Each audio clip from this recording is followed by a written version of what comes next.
بادشاہی وقت عمر بن عبدالعزیز کے پاس ایک عورت آئی جس کی 5 جوان بیٹیاں تھی۔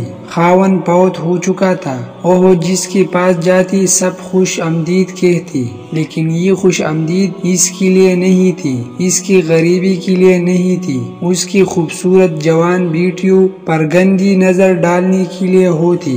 سمجھدار عورت تھی، بہت جلد سمجھ گئی کہ میرے لیے جوان بیٹیوں کی عزت بچانا مشکل ہے، تو وہ عمر بن عبدالعزیز رحمۃ اللہ علیہ کے دروازے پر آئی، دستک دی۔ کسی نے بتایا تھا کہ عمر بن عبدالعزیز ایسا بادشاہ ہے کہ وہ آپ کی جان و مال کا محافظ ہے، وہ آپ کی مدد کرے گا۔ ایک عورت نے دروازہ کھولا، وہ اندر گئی۔ ایک عورت برتن دھو رہی تھی، وہ سمجھی کوئی خادمہ ہے۔ اس نے اسے ایک درخت کے نیچے بٹھایا تو اس نے پوچھا امیر المؤمنین کہاں ہے؟ اتنے میں ایک آدمی اندر آیا جس کے کپڑے پھٹے ہوئے تھی اور کندھے پر ایک گٹلی تھی۔ وہ گٹلی اس عورت نے لے لی۔ وہ ایک درخت کے نیچے بیٹھ گیا تو وہ عورت چوکی روٹی اور سر کے لیے آئی۔ وہ عورت سمجھی کوئی غلام ہے۔ جب وہ کھانا کھا چکی تو اسی عورت نے آواز دی کہ امیر المؤمنین مہمان آئے ہیں۔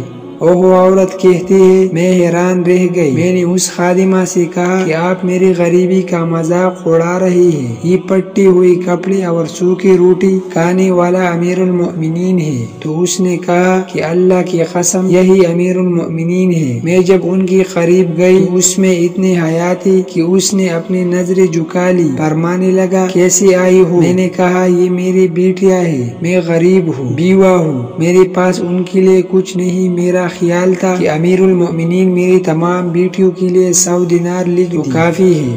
اس نے قلم اٹھایا، میری ایک بیٹی کے لیے 1 سال کے لیے 1000 دینار لکھ دی۔ میں دوسرے کو آگے کیا، اس نے اس کے لیے بھی 1000 دینار لکھ دی۔ میں تیسری چوتھی کو آگے کیا، اس نے ان کے لیے بھی 1000 دینار لکھ دی۔ جب وہ لکھ رہی تھی میں نے اللہ کا شکر ادا کرتے رہی، اور جب 5ویں بیٹی کے لیے دینار لکھنے کے لیے قلم اٹھایا تو میں نے امیر المؤمنین کا شکریہ ادا کیا۔ اس نے قلم واپس رکھا۔ میں نے پوچھا امیر المؤمنین کیا ہوا؟ تو فرمانے لگی میں نے 4000 دینار آپ کے لیے لکھی تو آپ نے اللہ کا شکر ادا کیا، اس دفعہ آپ نے میرا شکریہ ادا کیا۔ قیامت کے دن اللہ مجھ سے پوچھے گا کہ 1000 دینار تم نے میرے لیے نہیں لکھی، اپنی خوشامدی کی۔